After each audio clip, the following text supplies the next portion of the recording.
Hello, party people. Welcome into our Sports First Studios. Drake Cordero in the house. I was going to kick off the show with happy blank day, but we're still in that weird limbo where, what day is it? No idea. Don't know, Tuesday. Feels like a Tuesday, but it's actually a Friday. So hopefully by next Monday we'll be fully back into schedule. I heard enough debates about whether it was a start of a new decade or not, much less what day of the week it was. Yeah, exactly. A little fun fact, today is National Drinking Out of a Straw Day.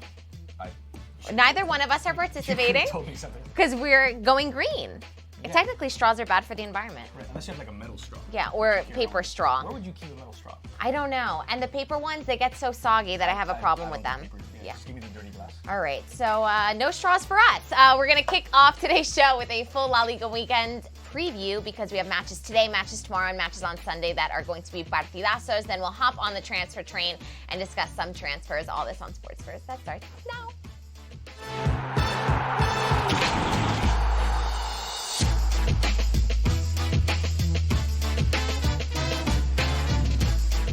Alrighty, so the first matches of 2020 are just hours away, less than an hour actually. We're going to kick off with our first one of the day, round 19 of La Liga. And you're on the call for maybe the biggest match of the day, Sevilla Athletic Club. It's not Valladolid Leganés. No, that's not the big one. In about less than an hour. Right. But yes, Sevilla Athletic is actually a brilliant way of opening up the new La Liga season. Two classic La Liga teams. They've met a ton of times. 151st meeting between those two. I'll be on the call for that with Georgie Metellus. Join us for it because it's going to be brilliant. Sevilla have been one of the most fun. I think Real Sociedad have been the revelation of La Liga this season. I'm going to fix your mic so people can hear you. But one of the most entertaining teams has been Sevilla. And Athletic have been highly competitive too. So you got a very crowded table at the top when it comes to the Champions League and Europa League places. Right. So this is going to be, I think, a thrill. And normally you would think, well, Sevilla in third place at the moment, they would have this, right?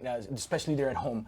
They've got the 13th best home record in La Liga and the single best away record. So Sevilla actually have a better shot if this game is in San Mamés than they do on their home turf. Athletic only one win all year outside of San Mamés. So this is really, it could go any way. It's going to be a thriller to watch. But it seems like every time that we want Sevilla to get a result and keep the title race between Real Madrid a 3-horse race instead of a 2-horse, they drop points or they don't do it. So if they win this one, they catch Real Madrid on points for second place. They do have a tendency to let off. But you know what, to be fair, not picking on Sevilla, I think Real Madrid have also had a tendency to lay off, right? Because Barcelona went a week in which they didn't win either game, including the Clásico against Real Madrid. And Madrid couldn't capitalize, despite playing well in both. So this does seem like one of those La Liga races where Atleti hasn't taken advantage of Barcelona and Real Madrid's dip. Barca and Madrid haven't really taken advantage of the Barca alone at the top of the table. Maybe Sevilla can sneak in there and make a little bit of noise, but as you say, whenever they fly a little closer to the sun, they burn their wings and crash. Vavon Gray saying, happy Friday. Oh, La Liga is back, baby. And yes, it is. Greg Garcia saying, can UCL get here already? La Liga first before the Champions League. Can I give you one big reason to watch today? He might be, outside of Lionel Messi, he might be my single favorite player to watch in La Liga, and he's had a little bit of a slump of late, but Joan Jordan, ex-Eibar, now at Sevilla, has taken to the club like a fish to water. Yeah. Had a bit of a drop-off toward the later part of the season, but he should be back in the lineup today with Ever Banega. This kid's one of the best young-ish, he's around mid-20s, midfielders in Spain, and I want to see him bounce back today. Joan Jordan. Absolutely, and the Sevilla side, who I know you're going to mention, is going to be active in this January transfer window because not only is Monchi back, but they have quite a few players whose contracts are coming up. Monchi, he'll sell players for fun. Sevilla, it's like a chess game for him. Sevilla are competing at the moment. They're in third place. They're still technically in the La Liga title. Absolutely. So I don't know if too many people believe that they're going to be in it throughout, but they should be able to finish top 4. They've got that kind of squad. So of course they're going to dismantle the team in January. Ever Banega is one of the players that could move. They've got 3 guys who are out of contract at the end of this year, and in typical Monchi being the sporting director fashion, he'd like to get something for them. Right. So you could see Ever Banega leave to Saudi Arabian club Al Ali. He was previously linked to Boca Juniors. That fell through.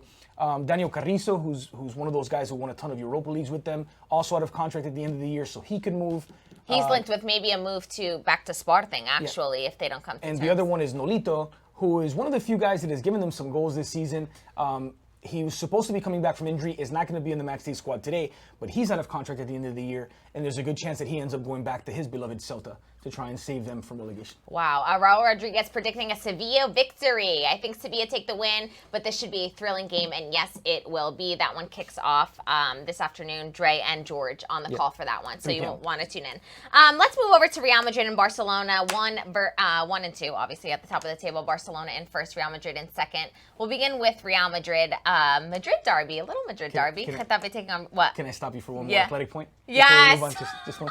Because this is something I was talking to Jaime about. I just messed everything up. No. This is a La Liga show. Yeah, so I was talking to one of our colleagues on the Spanish side, Jaime Macias, about this because it's a really good moment for Basque football, right? Like you've got 4 Basque clubs plus Osasuna, which aren't really Basque but used to be.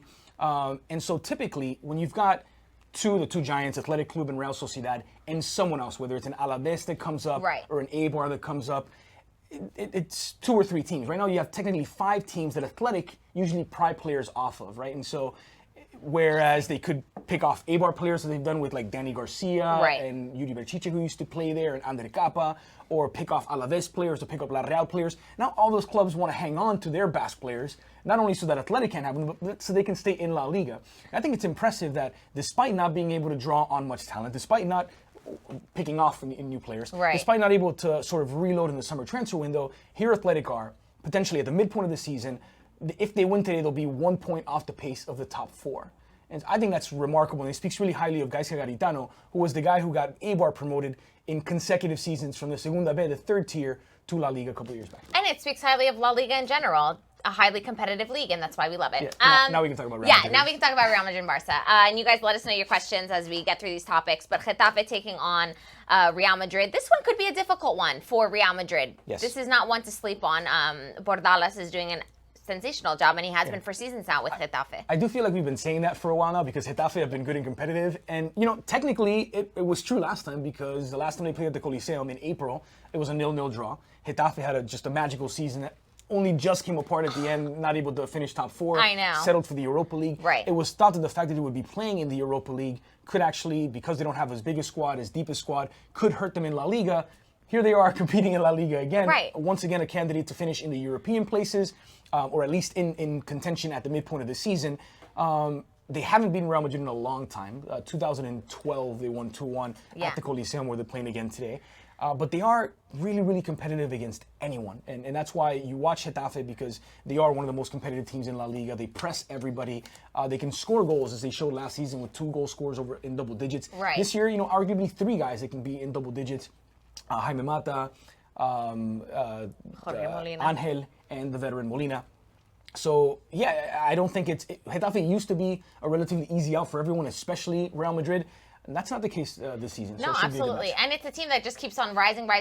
They were promoted, then they finished 8th, then they finished 5th, and now they really want that Champions League ticket. Yeah, and you know, they got a good manager, Bordalas. It's not the most complicated brand of football. They just really try to outcompete you. They tend to go into tackles harder than other teams. They remind me a bit of like the best versions of Diego Simeone's Atleti without having, you know, like an Antoine Griezmann up top. Yeah, because they are defensively sound. 1 goal allowed in their last 5 La Liga matches. So it'll be a difficult one for a Madrid side who is having trouble scoring goals. Right, and keep in mind, if Sevilla win today, they'll be level with Madrid. Right. So it's one that Madrid sort of can't afford to lose, or you know, they'll allow Barcelona to break away, and they'll be facing some competition for second place. Remember, they didn't finish in the top 2 each of the last 2 years. Right. Atletico did. Madrid have an obligation to win the league, not just finish top 2, but they simply cannot finish, you know, 3rd for a 3rd year in a row. Well, let's talk about that, because Zinedine Zidane spoke today, this man behind me, bald man with that beautiful smile, and he said, quote, failure is not trying. So even if they don't win trophies, failure, it only comes when you don't try. The philosopher, Zinedine Zidane. This is Real Madrid. So, but you know what? So that's what you say to the 10-year-olds playing in the U10. It is. And you got to try, guys. If we go back to the Atletico thing, like one of Diego Simeone's sort of best qualities was that he can turn pukey sport cliches like game by game, partido partido, into like a mantra that they, you know, won a La Liga title with, right? To get everybody believing with this. And if there's one guy that can like spew these pukey sports cliches at a locker room full of superstars and World Cup winners and Champions League winners and have it actually penetrate, it's Zidane, because of his experience, because he was on the most talented Real Madrid teams of all time, with the David Beckhams and the Ronaldos and the Luis Figos and whatnot. And he saw one of the things that he says often, his version of partido a partido, is talent is not enough. And you hear from anybody else, and it's like, yeah, we know talent is not enough. But you hear from Zinedine Zidane, he was there on the most talented teams when it failed miserably, and he was there on the most talented teams when they did spectacularly well. And so you buy into these cliches from Zizou in a way you wouldn't from, for example, Rafa Benitez. You're absolutely right. But I'd laugh because we could probably write a book of Zinedine Zidane cliches. He also says, nos faltaba intensidad. Intensity, no. That's his favorite adjective. That's when the season is not going well. It's because of intensity. Intensidad. Yeah. Let's see what you guys are saying in the comments section. Someone saying Zidane is covering his own butt by using that statement. Oh, we'll see. John I is saying Zidane needs to start Jovic more. I don't think that's right at all. Yeah, that's not right. Mbappe to Madrid in the summer. Well, that's getting ahead in the transfer section, so we'll talk about that. So let's talk about the Jovic thing really quickly, because it'd be nice to see Jovic sort of break out. It's a position that Real Madrid could use, right? Because Benzema's a great number 9, but they ideally would like to have another quality goal scorer alongside. Rodrigo looked very good early on. He's still a very young player. You don't want to put too much expectation on him. But Jovic is a guy who scored a ton of goals in the Bundesliga over the last, 18 months before joining Real Madrid, and he's gotten some opportunities to play. So, if we didn't have any look at Jovic, then I would say yes, they should throw Jovic out there, see what he can do. But he's been underwhelming when we see him, right? And he's a player who is sort of a penalty box predator, who's not that involved in the flow of the game, in the attack, and the approach into the area. He's sort of waiting for service that isn't really coming right now. And maybe with Eden Hazard fit, there would be more opportunities for Jovic to put some of those chances in the back of the net. Right. But as the team currently is, with Hazard out, I don't see how Jovic plays any significant role. Sort of getting in Benzema's way occasionally. Right. He was supposed to bring some team competition to that position, and that's not happening. But it still might. Like we said, Rodrigo's a young player. Jovic is also a young player. The question is whether they'll have the patience. Someone was asking about an injury update for Real Madrid. Both Lucas Vazquez and Marcelo were in full training, so they are available, but it is still widely expected that they're going to be rested because, remember, they're taking a long trip to Saudi Arabia next week, and so Mendy is still expected to start, and Eder Militao in for Ramos, who's suspended. We should clarify, they're going to Saudi Arabia for the new look Spanish Super Super Cup, which is now a quadrangular. Yes. 4 teams, basically the La Liga winner and second, third, and fourth, because the La Liga winner. Actually, Valencia were the cup winners, so that's why they are there, but they also finished top 4. Yes. So it would be the old Super Cup, which was La Liga versus Copa del Rey, plus the 2 next in the table. So you get basically a mini tournament that starts at the semifinals with, is it Valencia Madrid and Barca Atletico? Yes. Okay. That should be fun. I know there's great opposition to it. But they're setting the scene for... Right, let's move on. Yeah, okay. Danny Franco saying, James not even in the list for the match against Getafe. What's happening now with the Colombian? Interesting, the list was released, and he's not on it. But it links with a move to Everton to meet up with Carlo Ancelotti, as we reported yesterday. Right. I think Ancelotti wanted him in Napoli. Yeah. They couldn't work it out because Napoli couldn't afford him. Right. Everton... We live in a world today where Everton have more money than Napoli, so mid-tier Premier League clubs can afford to sign a player like James. I just want to see James play again, to be honest. Yeah, I know. And not just during the international windows, because then we see him play for Colombia and we wonder where it is. Now, he's had some fitness issues, but I don't think at Real Madrid all of it is fitness. I think a lot of times he's been left out for a coach's decision, and they say that he's not game fit. For example, right before the last international window, both Gareth Bale and James were out for Real Madrid due to injury. Bale played for Wales. That was the game where he held the banner that said Wales. That was a good one. Madrid. James did not play, actually pulled out of the squad. But clearly, if they were called up and if Gareth played, then Madrid weren't being totally forthcoming when it came to the status of both those players. Jean Kiel saying you also got to realize that Madrid has a lot of players hurt. Not so much anymore, so maybe the team competition can't really happen. They're in survival mode. And they are, because they're dropping silly points, and, La Liga is going to be a tightly contested race. Anyway, we'll move on. Top versus bottom, Espanyol taking on Barcelona. Like we said, Espanyol 20th place, bottom of the table. And then Barcelona top. Espanyol are a mess. They really are a disaster right now. They've changed managers. It didn't really work out with Machin. It didn't work out at the beginning of the season either. Right. So new manager in, Abelardo in. Yeah. So they've lost Abelardo, who's an ex-Barcelona man as well. So he's living the derby from the other side. Right. Ex-Barcelona player, I should say. Former defender for the Blaugrana. And it just Espanyol looked like a team that just don't threaten much. They look like a relegation contender. And granted, it's obvious to say that when they're standing bottom of the table. Right. But there were times last season when Ruby had them playing just really brilliant football. And Espanyol don't usually play brilliant football, so that was noteworthy. And it's one of the reasons why Betis were so keen on signing Ruby. They lost their manager, and they lost their top goal scorer at the start of the season, Borja Iglesias, who followed Ruby to Betis. And all of a sudden, the team had very little goal threat, couldn't defend very well, sort of incoherent in their game plan. So, whereas normally you would say, well, derbies are derbies and they're tough and whatnot, this is one that Barcelona should absolutely dominate. But if there was one man maybe to get Espanyol back to winning ways, it is Abelardo. He worked magic with Sporting Gijon back in the day, and then with Alaves. A specialist in saving teams from relegation, right. Abelardo, and a very former defender, very defensive-minded coach, and apparently a good motivator. I just wonder whether Espanyol really have the pieces to survive. They're not a very rich club. They're sort of the forgotten son of the Catalan capital. Technically don't play in Barcelona, right. which PK likes to remind them whenever they play head-to-head. Okay. But one of the only thing I see in favor of Espanyol in this match is you never know when you're coming out of the winter break how teams like Barcelona, like Real Madrid, players who are traveling a lot, right. How they respond to that first game back, and whether they sort of sleepwalk through it and it becomes a bit of a trap game for them. But there aren't a lot of sort of reasonable or footballing or tactical arguments you can make for Espanyol upsetting Barcelona at this point, which of course means they're going to beat them. Yeah, I know, because we never know anything in soccer. Fabian Cardellino saying Barcelona better start a full team because this could be a sleeper. And you would expect Ernesto Valverde to start. I know what he means by that, by full team, but can you have a full team without Carles Alenia, who's now shipped off to Betis? Yeah, so and without Arthur, who's snowboarding? It's good for Alenia because we assume he'll get some playing time under Ruby at Betis.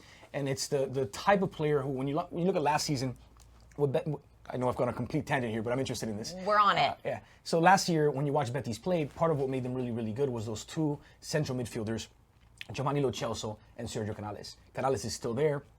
Lo Celso is not. Right. And I think they get now, in this young-ish Barcelona player, the player that we want so desperately to be 20, and he's not. that Lo Celso type of partner to Sergio Canales, which can be really exciting for Betis.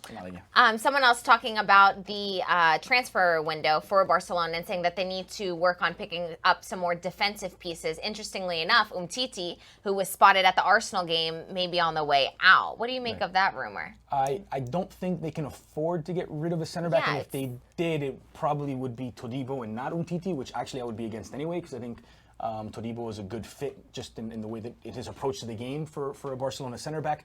Gerard Piqué, obviously over the age of 30, slowing down, not having his best season at the moment. So you need to keep at least three.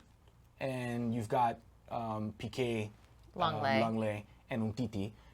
If you're going to move Todibo, then you can't afford to move Umtiti. And I think they'd probably be more committed to Umtiti than they would be to Todibo. Right. Just depends on, you never know with this board. No, you really don't. And Danny Franco saying it's a derby and Barcelona are playing away from the Camp Nou, which is very true. Barca are a different team when they play away instead of home. But against an Espanyol who really are just... I think Espanyol are going to try to kick Barcelona out of the park, to be honest. I think they'll try and make it physical. They'll try and make it uncomfortable for them. But honestly, it shouldn't matter at this stage. Espanyol are an absolute mess. The one thing...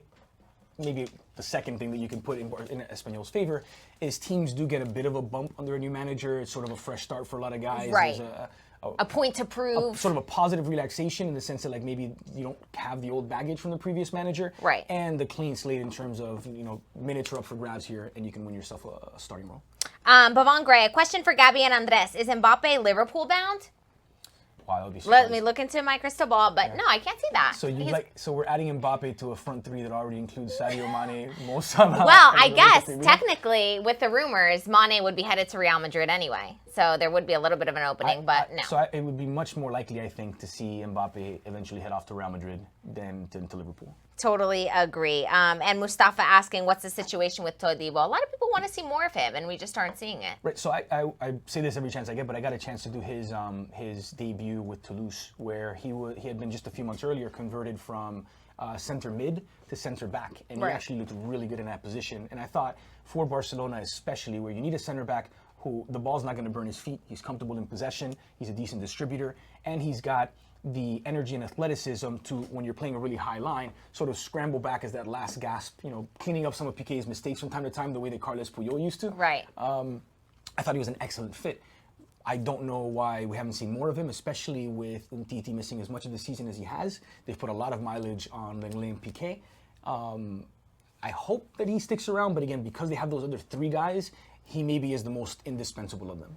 All right, let's hop on the transfer train because we officially have a 5-minute warning. So we'll talk about some transfers, and you guys let us know who you want to know about. Let's begin with Zlatan, who spoke today. He said that he's had more offers at 38 than 28. Who put choo-choo on the... Oh, that's what I say. Hop on the transfer train. Choo-choo. Gotcha. So thank you to our production team who know me. Yes. Here he is, this man. Can you believe he has had more offers at 38 than 28? Can we just skip to the part where this all goes horribly wrong and he is just launching Okay, grenades at but Milan? the real question is, there's really nothing for AC Milan to lose in doing this. There isn't, but there's something culturally wrong at Milan. They have been, over the last decade, I think it's harsh to call them a mid-table club, but they're not far off from that. If you did a table of just the teams that have been in the Serie A from the start of the decade until the end of it, they're 7th.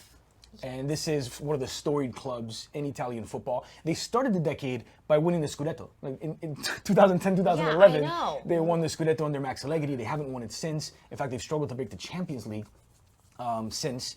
And obviously, they have nothing to lose here. They need a goal scorer.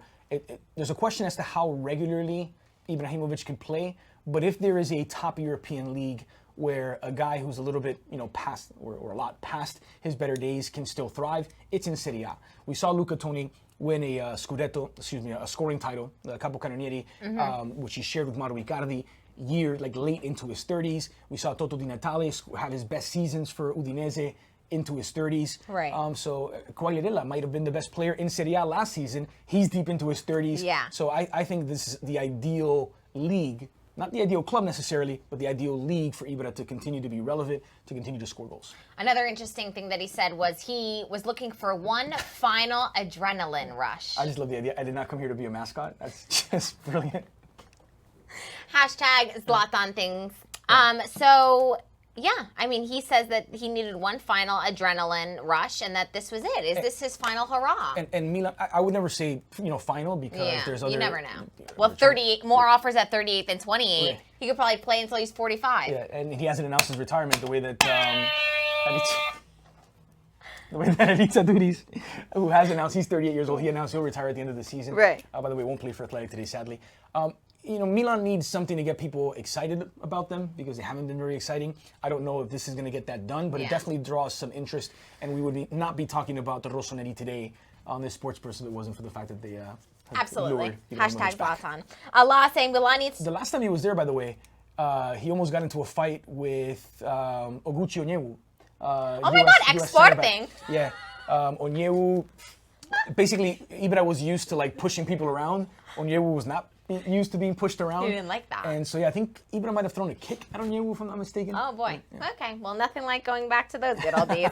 Jean Kiel saying Zlatan is a hot commodity. He is prone to bring a ton of money via fans. Yeah, and marketing. I mean, it's a good money-making move, and maybe it'll provide some motivation for the players who have probably lost all of it. Yeah, like I said, there's something culturally wrong with Milan that goes well beyond who the manager is. There's very little accountability. They've had this conveyor belt of managers, some better than others. Right.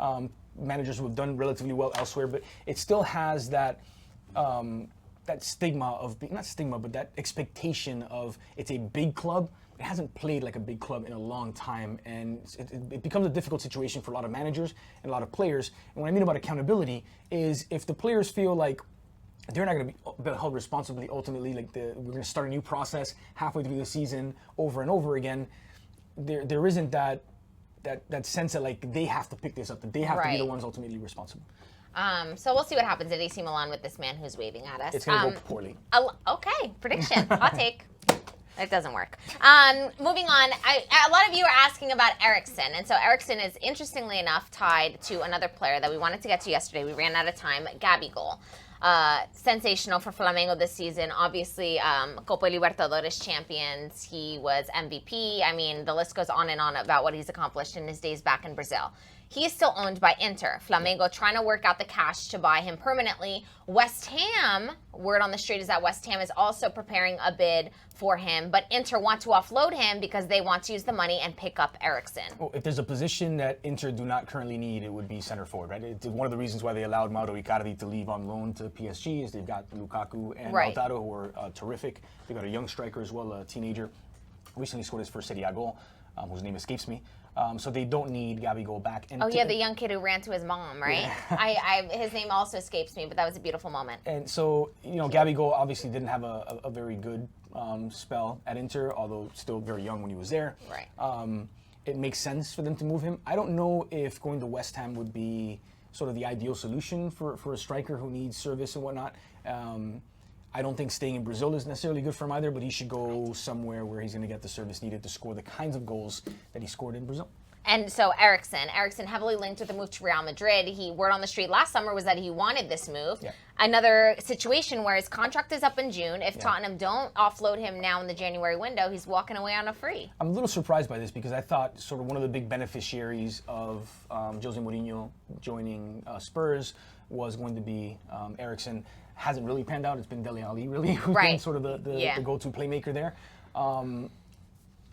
So one of the reasons why I thought he would be one of the beneficiaries is there's a lot of these guys who wanted to move away because they wanted to go to sort of bigger club. Bigger club, bright lights, big moments. And it's sort of like in Mourinho, you get that, coming to the club. Right. But I don't know how this is going to end, to be honest. Yeah, I don't know that Real Madrid are really interested in that move now. Right. Maybe more so for the summer if they can have him for free. Yeah, which Tottenham will try to avoid like the plague because they need to make their money too. All right, we've completely run out of time. The 5 minutes are up. Ryan Moran.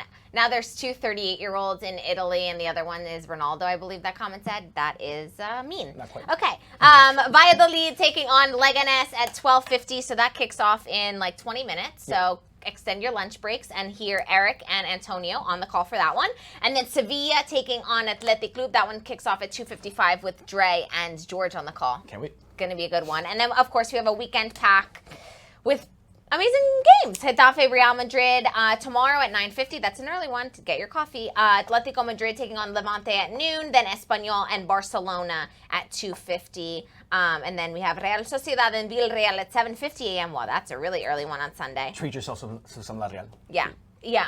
They're just brilliant to watch. They really are. And Alaves taking on Real Betis at 9:55 a.m. So don't do anything this weekend. Sit on your couch, watch La Liga, and then hopefully by next Monday we know what day of the week it is. We'll see. Bye-bye. Bye, guys.